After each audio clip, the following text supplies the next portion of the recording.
那继上次我们介绍过了 TTI Pit Viper 之后，我们今天又要来开箱一把，那也就是 John Wick Chapter 3， 它里面有出现的跟这把 MPX 一起的 Combat Master。这把 Combat Master 其实我觉得很可惜的是，因为他们那时候在饭店里面激战的时候，对方穿的是有升级过的防护装备，所以会显得这一把 Combat Master 在里面没有什么软用的那种感觉。那确实是一把还不错的手枪。我们就讲最近的 Pit Viper 好了，其实我是比较喜欢Combat Master 的外形。那其实我本来是要用 Marui 的 High Kappa 搭配港套组一把 Combat Master 出来，但比较可惜的是，因为我自己本身有做了我的滑套，所以才会有你们前几集看到的黑金配色的 High Kappa。那主 Combat Master 的计划就暂时搁置，所以在那个之前，我想说先入手了一个就是价格比较亲民，一般人如果有想要玩枪，或者是你非常非常喜欢 John Wick 的观众，你们都可以买得起的一把 Combat Master，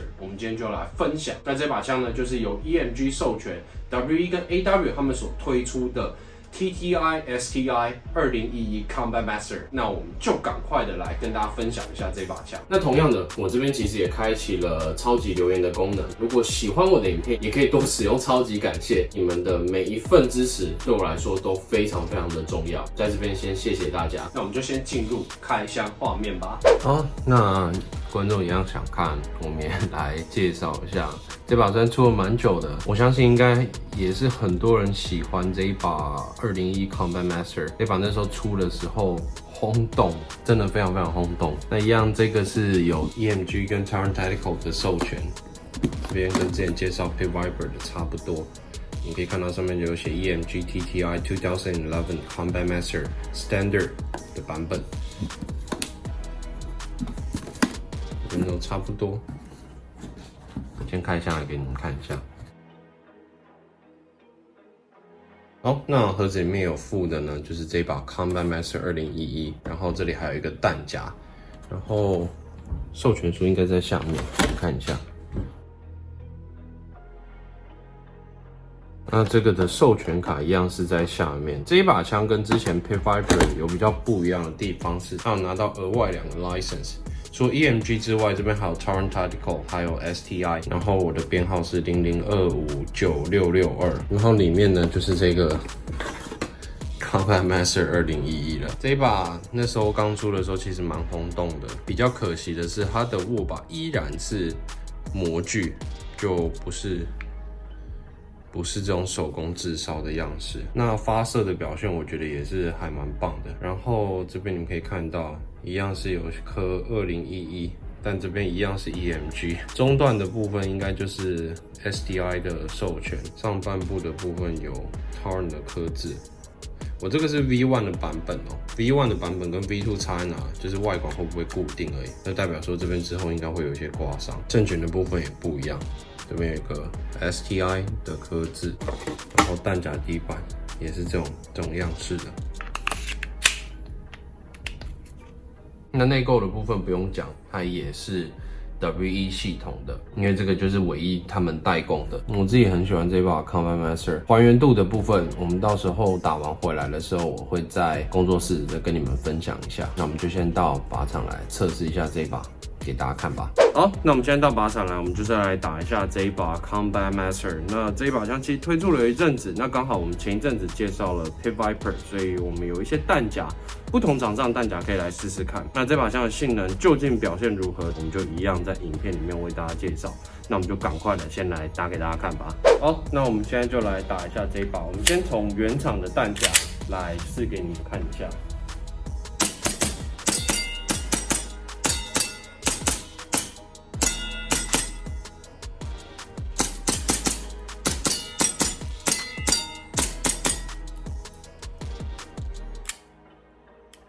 原厂的弹夹打起来其实没有说有太多的感觉，就是它这把枪的后坐力其实跟其他的枪比起来，我觉得是差不多的，没有一个特别大的感觉。那这把枪目前这样使用起来呢，虽然它的握把这边不是真的炙烧，是模具的。只是握起来，我觉得以这种量产型的炙烧来讲，我反而会比较喜欢这种模具版本的。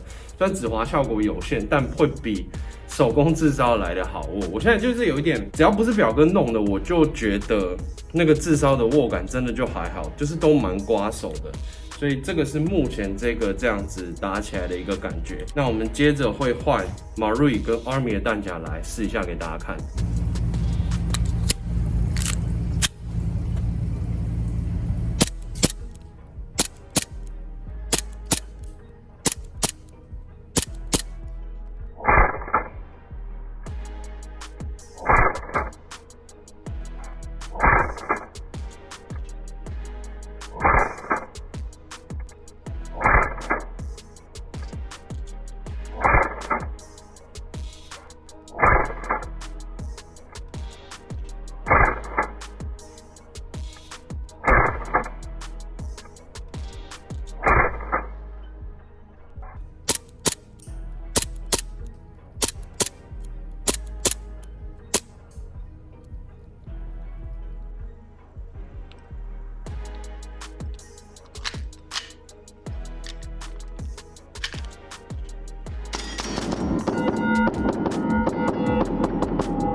好，那我们先来试一下 Marui 的原厂弹夹，来打给你们看，看用起来的感觉如何。之前其实，在直播的时候，大家有讲过 CAR 的射击系统。其实老实讲，如果你本身用 Airsoft 训练的话，我觉得是还 OK， 但真铁其实不太建议你一开始就使用这种射击系统，因为这种射击系统其实会给射手带来一个，我自己是觉得视觉上蛮强大的一个压迫感。Airsoft 的话，其实你在控制它的 recoil 上面，当然是比真铁还要小，所以我觉得这样射击起来其实没有什么太大的问题。如果你今天是拿真铁，你的这个距离这样没有抓好，它的 recoil 这样打下来，它可能会打到你的脸上。所以在这一集里面稍微的回复一下，就是直播那个时候有提问的一个观众这样。那我们就继续把 Marui 的弹夹都打完，看它能不能hold地。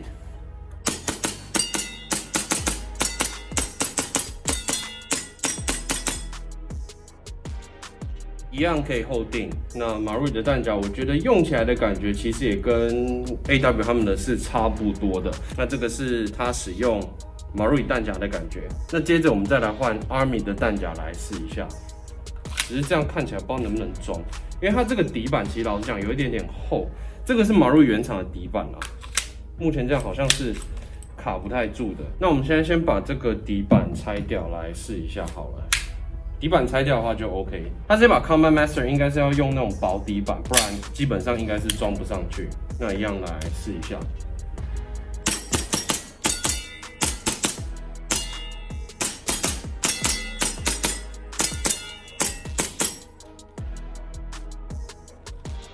那这把 Combat Master 呢，一样是可以使用 Army 的弹夹，那打起来都蛮正常，一样可以hold定。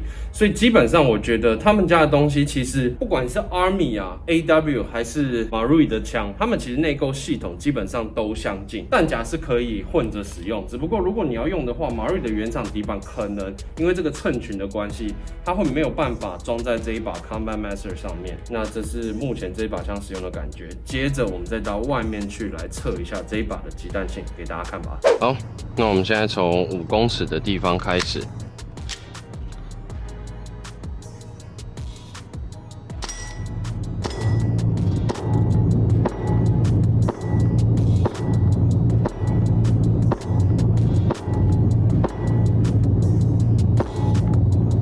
好，那你们可以看到5公尺的击弹性大概是落在这几个位置，可是就是一样，都会稍微的有一点点偏左。那我们拉远一点的距离，换10公尺的时候来看一下，是不是也是这样？那这是在5公尺的击弹性表现。好，那我们接着换10公尺的来测一下给你们看。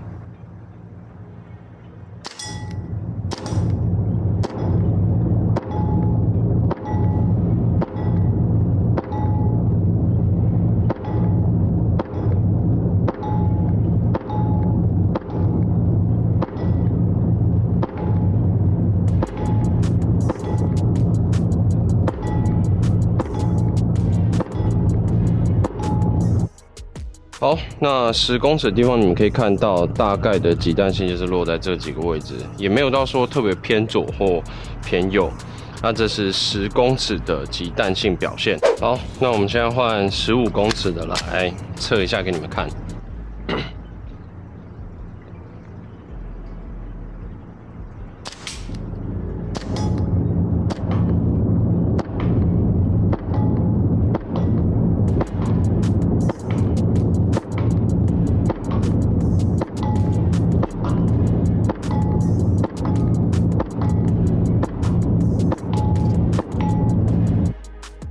好，那15公尺你可以看到弹着很明显就完全整个散开来了。那我目前这个是使用.25的 BB 弹 ，Hub 已经调到最紧，全原厂。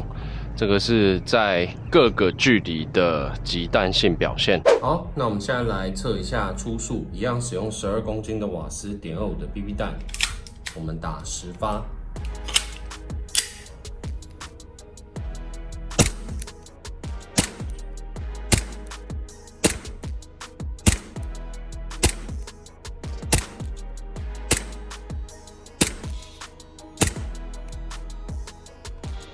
初速大部分落在90级左右，那目前这样看起来上下浮动的数值没有到很高。今天的天气也偏热，气化表现我觉得还 OK。今天的天气温度大概落在29度左右，那这个就是这一把枪的初速表现。好，那我们都打完了，也测完初速给你们看。其实这把枪说实在，我觉得相较于 Pit Viper， 它真的是比较有诚意一点点。那射击的方面，其实两者没有差很多。它其实就是一把 High Kappa 系统的手枪。那我目前这样打起来，它的准度我自己也觉得比 Pit Viper 好一点。那这是目前大家打起来的感觉，都正常，弹夹通用性也还 OK。那接着我们再回枪柜那边，我们再来跟大家分享一下这一把 Combat Master 吧。好，那我们从靶场回来以后，我们再来稍微的跟大家聊一下这一把。其实这一把枪呢，就打起来这一方面，凭良心说，我觉得跟其他 High Kappa 系列没有太大的区别。不过这一把枪的外观还原度，我们可以稍微的跟大家聊一下。就我目前这样子跟真铁的比对以后，等一下也会放上真铁的比对图，然后跟我这一把拍出来给你们看的一些细节。究竟这把枪有哪一些地方比较可惜？第一个的部分来讲，我们可以先讲到它的罩门的部分，它的本身罩门组是没有任何 STI 的刻字在上面。这一把虽然有拿到 STI 的 license， 但它的罩门是完全没有。所以你们可以看到我这把秀出来的上面，我后来是有换成紧芯的，但这个需要额外的再小小的加工，才有办法装在这把枪上面。那目前这样换上去呢，外观稍微的比较还原，只是可惜的是侧边一样没有 STI 的刻字在上面。那再来我们讲到滑套的部分，就这一把 Combat Master 上面来讲，没有什么太大的问题，该有的雷射刻字有，然后原厂的像这种法丝纹也有，只是 AW 这支的抛光法丝纹的部分会稍微的比真铁还要再明显一点点。那除此之外，这把枪的一些 ankle 跟包含我们之前讲的它的假抛壳钩有没有做分件式，其实它这个都是有做出来，我觉得这个没有什么太大的问题。那再来我们可以讲到外管的部分，外管的部分我觉得比较可惜的是，它在抛壳窗的部分，它是9×19嘛，就是9毫米的子弹口径。可是真铁的话，它其实是刻在枪的上半部的地方，而不是像 EMG 这把是刻在侧边。那它使用的这个玫瑰金的颜色跟真铁的带有那种古铜色的感觉也蛮不一样的。然后附近感的套筒样式，我觉得跟真铁是差不多，只不过我不知道为什么 EMG 的这一把它的这个地方是凸出来，在前缘的这个部分，这个就跟真铁不太一样，它是整个凸出来，那看起来有点碍眼。那我们再接着往下看，你们可以看到下枪身的部分，其实它在皮轨这个下面也是没有任何的刻字，那真铁其实是有的。枪身序号的地方，因为这个是 EMG 授权的产品，所以通常他们都是打 EMG 的编号，而不是真铁的 TX 的编号。然后201的部分，其实它在201的右上角会有一个小 R， 那这个也是没有还原出来。那再来我们看到握把的部分，握把的部分呢，因为它是模具成型，所以它本身也不是手工制烧，它有模拟出那个感觉，但毕竟就不是手工制烧。那握把的形式呢，它在前面的车销的地方，我自己是觉得跟真铁其实也有一点点出入，所以我觉得他们的用的握把的 base 其实跟真铁是稍微的有一点点不一样的。那扳机呢，扳机的外形样式我觉得看起来是差不多，只是它在下方的部分没有有一个螺丝可以去调整它的行程，这一点来说就没有还原到。那其余的部分像 Magwell 啊跟弹夹底板，我觉得跟原本 TTI 该有的样式是差不多了，所以大致上讲起来，我觉得外观还原上面说不上完美，但我觉得以这样的价格跟之前的 Pit Viper 相比，这把授权产品我至少会觉得它比 Pit Viper 有诚意。我们目前手上拿到的是铝合金的版本，它其实是有钢制的版本，那售价的话大概落在1万出头左右。我记得这个好像现在应该5000多就可以买得到了，其实它跟 Pit Viper 的价格没有差到很多。那如果你真的很喜欢 John Wick 的一些枪，其实是可以先从这一把 Combat Master 入手，它的价格相较于港套来说，虽然有一些 detail 它没有办法还原的非常的详细，但以这个价格你能买到这样的枪，我觉得已经算是 OK 了啦。毕竟真的说实在，一分钱一分货，你没有办法要求到说你可能今天花一个5800的东西，却要有2-3万块的价值，我觉得这个是有一点点难度的。所以这把枪推荐给如果你真的很喜欢 John Wick， 但你又不想要花太多钱在这个上面的玩家，你可以收这一把 Combat Master。那打起来的感觉呢？其实我们在靶场的时候也讲过，它就是一个很标准的 High Caliber， 只是换个外形而已。其实内构上面来讲，我觉得没有太大的差别。那它的弹夹通用性其实还蛮高的，老实讲，这样用起来都没有什么问题。我们试过了 Marui 的跟 Army 的，用起来都是正常的。所以大致上，这个是我对于这一把枪的一些 detail 的见解。如果还有发现更详细的观众，其实也可以在下面的留言区帮我补充一下。真的，我目前花最多时间的去研究它的 detail， 真的是这一把 MPX， 因为这把 MPX 我真的非常的喜欢。那 Combat Master 其实也推出了真的好一阵子，那我相信手边有这把枪的人也不在少数，一定非常多人有这把枪。那如果你们本身是有这把枪的，同时可能有一些观众他自己有在去买 Nova 的改套，或者是其他厂牌的改套，大家也可以稍微的比较一下这把枪的一些 detail 究竟跟你们手上的 Combat Master 有没有什么差别。那这个以上是我目前这边看到的一些细节，那就跟大家分享一下。那也就是给还没有入手任何 John Wick Collection 里面的枪的观众一点参考，你们可以结合前几集我介绍过的 TTI 的枪，然后来做一个就是比较，究竟你们决定要入手自己人生第一把 John Wick 的手枪，应该要买哪一个牌子或者是哪一个枪款。那大致上这个就是我们今天介绍的由 EMG 授权 AW 所推出的 TTI STI 2011 Combat Master。那希望你们喜欢今天的影片，我们就下次再见，拜拜。